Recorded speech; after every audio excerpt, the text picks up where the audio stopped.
Hello बच्चों, मेरे YouTube channel में आप सभी का स्वागत है।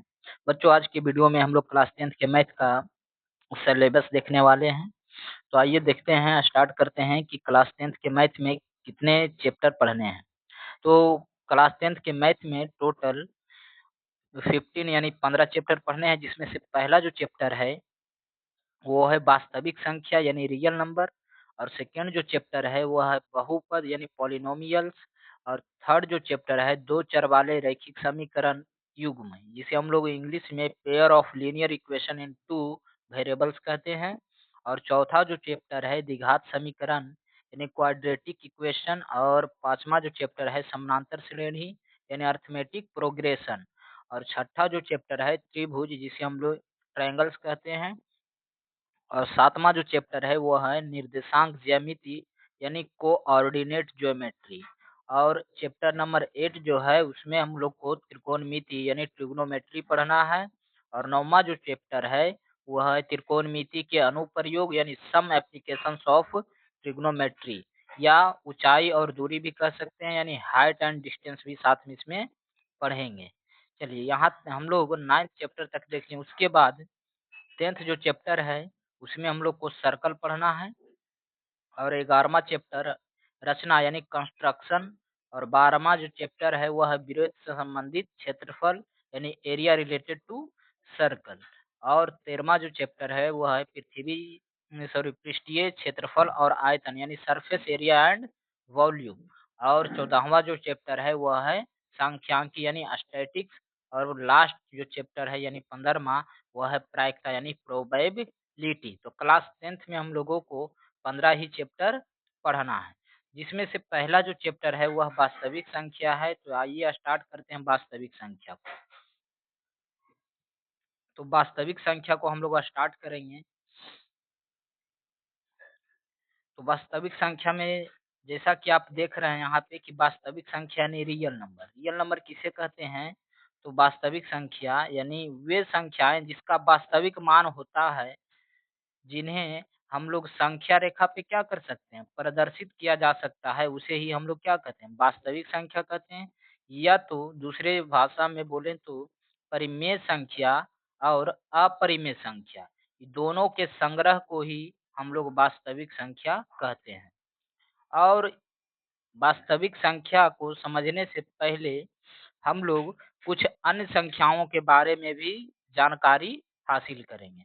जैसा कि आप यहाँ पे देख सकते हैं, अन्य संख्याएं जैसे कहने का मतलब कुछ संख्याओं की जानकारी होना अति आवश्यक है, जैसा कि आप यहाँ पे देख सकते हैं। तो पहला जो वास्तविक संख्या जो हमने बताया कि परिमेय और अपरिमेय के संग्रह को ही हम लोग वास्तविक संख्या कहते हैं। और वास्तविक संख्या को हम लोग आर से क्या करते हैं, सूचित करते हैं। जैसे में √2, 2/3 और -7, -3/7 और 0, यानी यहाँ पे जितने भी संख्या है ये दोनों में क्या है, परिमेय भी है और कुछ कुछ अपरिमेय भी है। अब यही संख्याओं को अगर एक साथ लिख दिया जाए तो इन्हें ही हम लोग कहते हैं वास्तविक संख्या यानी रियल नंबर। आई होप आप लोग समझे होंगे। उसके बाद आगे हम लोग को देखना है प्राकृत संख्या। जैसा कि आप यहाँ पे देख सकते हैं प्राकृत संख्या। तो जो प्राकृत संख्या जिसे हम लोग नेचुरल नंबर्स कहते हैं, तो इसका डिफिनीशन कैसे हम लोग दे सकते हैं, तो देखिए यहाँ ध्यान से कि जो संख्या एक से शुरू होकर गिनती की ओर बढ़ती है उसे हम लोग प्राकृत संख्या कहते हैं। और प्राकृत संख्या को हम लोग एन से सूचित करते हैं। किससे सूचित करते हैं? एन से। यानी नेचुरल होता है नेचुरल नंबर, इसीलिए हम लोग इसको एन से सूचित करते हैं। अब जैसे में हम लोग कहाँ एक से स्टार्ट किए और कुछ इस प्रकार से लिखेंगे, तो ये जो एग्जाम्पल्स है वो किसका है? प्राकृत संख्याओं का। उसके बाद आगे हम लोग पूर्ण संख्या को समझेंगे, जिसे हम लोग होल नंबर कहते हैं। तो 0 तथा प्राकृतिक संख्याओं के सम्मिलित रूप को हम लोग पूर्ण संख्या कहते हैं। अब पूर्ण संख्या को हम लोग W से क्या करते हैं, सूचित करते हैं। और जैसे में इसका एग्जाम्पल देखें, तो एग्जाम्पल जैसे यहाँ से यहाँ 1 से शुरू होता है कौन, प्राकृतिक संख्या। इसमें हमको अगर 0 को सम्मिलित कर देते हैं तो यह एक पूर्ण संख्या बन जाता है, यानी होल नंबर बनता है। होल नंबर को हम लोग W से क्या करते हैं, सूचित करते हैं। उसके बाद हम लोग देखेंगे सम संख्या। सम संख्या की सम संख्या क्या है, सम संख्या क्या है? तो आइए इसको समझते हैं, यानी इवन नंबर। तो यहाँ पे जो सम संख्या दिख रहा है, यहाँ पे जो सम संख्या दिख रहा है यानी इवन नंबर, तो इवन नंबर हम लोग किसे कहते हैं, यानी सम संख्या किसे कहते हैं? तो 2 से विभाज्य प्राकृत संख्या क्या कहलाती है? सम संख्या।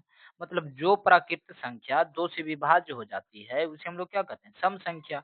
और सम संख्या को हम लोग ई से क्या करते हैं? सूचित करते हैं, क्योंकि इसका इंग्लिश ही क्या होता है? इवन, इसीलिए ई से इसको क्या किया जाता है? सूचित किया जाता है। अब इसका एग्जाम्पल पूछे, तो एग्जाम्पल हम लोग कैसे देंगे? तो यहाँ पे कह दिया जो 2 से क्या हो? विभाज्य हो। तो कौन-कौन? 2 हो गया, 4 हो गया, 6 हो गया, 8 हो गया, 10 हो गया। ठीक इसी प्रकार से 12, 14, 16, 18, 20 ये सब जो संख्याएँ हैं वो 2 से विभाज्य हो जाती है। जो 2 से विभाज्य होती है उसे हम लोग क्या कहते हैं? सम संख्या। तो जो एग्जाम्पल दिख रहे हैं ये सब कौन-सा संख्या है? तो सम संख्या है। चलिए अब आगे देखते हैं। आगे हम लोग विषम संख्या के बारे में पढ़ेंगे, यानी ओड नंबर। तो ओड नंबर किसे कहते हैं? तो 2 से विभाज्य नहीं होने वाली प्राकृत संख्या को हम लोग क्या कहते हैं?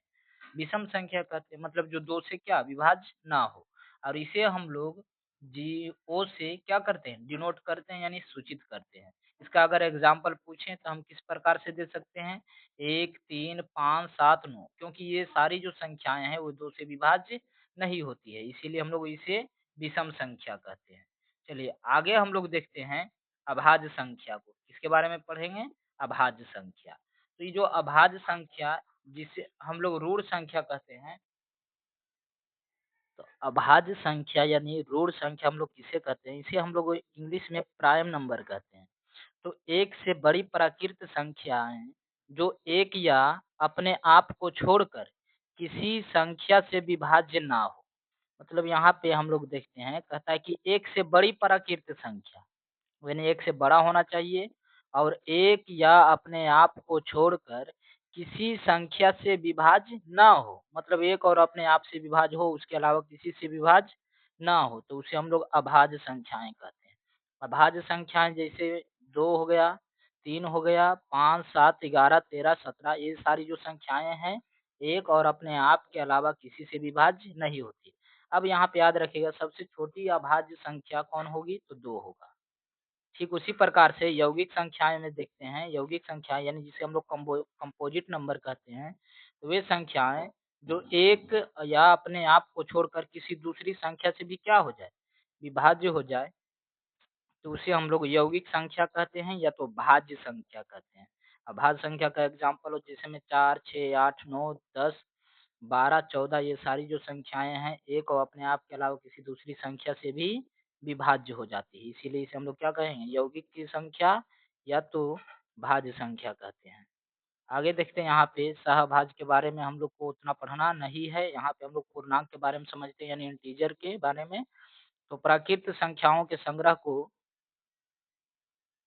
0 तथा ऋणात्मक पूर्णांकों जैसे में -1, -2, -3, -4 को शामिल करने से प्राप्त संख्याएँ क्या कहलाती है? पूर्णांक संख्याएँ कहलाती है। कहने का मतलब प्राकृत संख्या उसमें शामिल हो, 0 भी शामिल हो और ऋणात्मक पूर्णांक भी शामिल हो, तो उसे हम लोग पूर्णांक संख्या कहते हैं। पूर्णांक संख्या को हम लोग i या z से सूचित करते हैं। अब यहाँ पे पूर्णांक जो होता है उसको 3 भाग में बाँटा जाता है। जैसे में यहाँ पे देखिएगा एक धनात्मक पूर्णांक यानी पॉजिटिव इंटीजर, एक शून्य पूर्णांक यानी जीरो इंटीजर और एक ऋणात्मक पूर्णांक यानी नेगेटिव इंटीजर। तो जो धनात्मक पूर्णांक होता है जो इस प्रकार से होता है, यानी 1, 2, 3, 4, 5, 6 सारे के सारे प्राकृत संख्या धनात्मक पूर्णांक कहलाते हैं। उसके बाद शून्य, ये जो शून्य है वो उसे हम लोग शून्य पूर्णांक कहते हैं, अनि ऋणात्मक पूर्णांक यानी -1, -2, -3, -4 इस सारे को हम लोग क्या कहते हैं? ऋणात्मक पूर्णांक कहते हैं। अब बारी आती है परिमेय और अपरिमेय की, परिमेय और अपरिमेय की। यहाँ पे सबसे पहले हम लोग समझेंगे कि परिमेय संख्या किसे कहते हैं, यानी रेशनल नंबर तो वह संख्या जो p/q के रूप में हम जिसे लिख सकते हैं। जहाँ पे P और Q क्या हो? पूर्णांक हो और Q का मान कभी भी 0 ना हो। यानी ऊपर का संख्या जैसे P/Q के रूप में रहेगा, तो ऊपर का मान 0 रहेगा तो चलेगा, लेकिन Q का मान 0 नहीं होना चाहिए। अगर Q का मान 0 है तो उसे हम लोग परिमेय संख्या नहीं कहेंगे। तो यहाँ जो ये सारी संख्याएँ दिख रही है, ये सारे के सारे कौन-सी संख्या है? परिमेय संख्या है।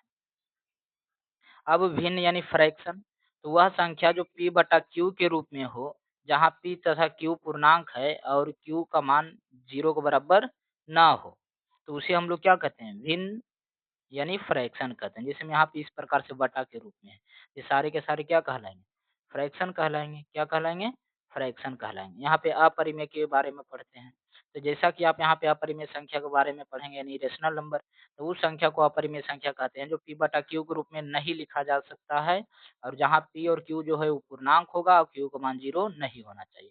जैसा कि यहाँ पे देख सकते हैं रूट दिख रहा है, यानी रूट से बाहर ये होने वाली संख्याएं नहीं है, इस सब को हम लोग p बटा q के रूप में नहीं लिख सकते हैं। तो ये सारे के सारे एग्जाम्पल किसके हैं, अपरिमेय संख्या के। चलिए उसके बाद यहाँ पे हम लोग एक डायग्राम के थ्रू समझेंगे। यहाँ पे देखिए सबसे पहले यह वास्तविक संख्या है जो दो प्रकार के होता है, एक परिमेय और एक अपरिमेय। फिर यहाँ पे परिमेय संख्या जो होता है एक भिन्न होता है और एक पूर्णांक होता है। ये पूर्णांक जो होता है तीन तरह के होता है, एक ऋणात्मक पूर्णांक, एक शून्य होता शून्य पूर्णांक, एक धनात्मक पूर्णांक। और धनात्मक पूर्णांक को ही हम लोग क्या कहते हैं, प्राकृत संख्या।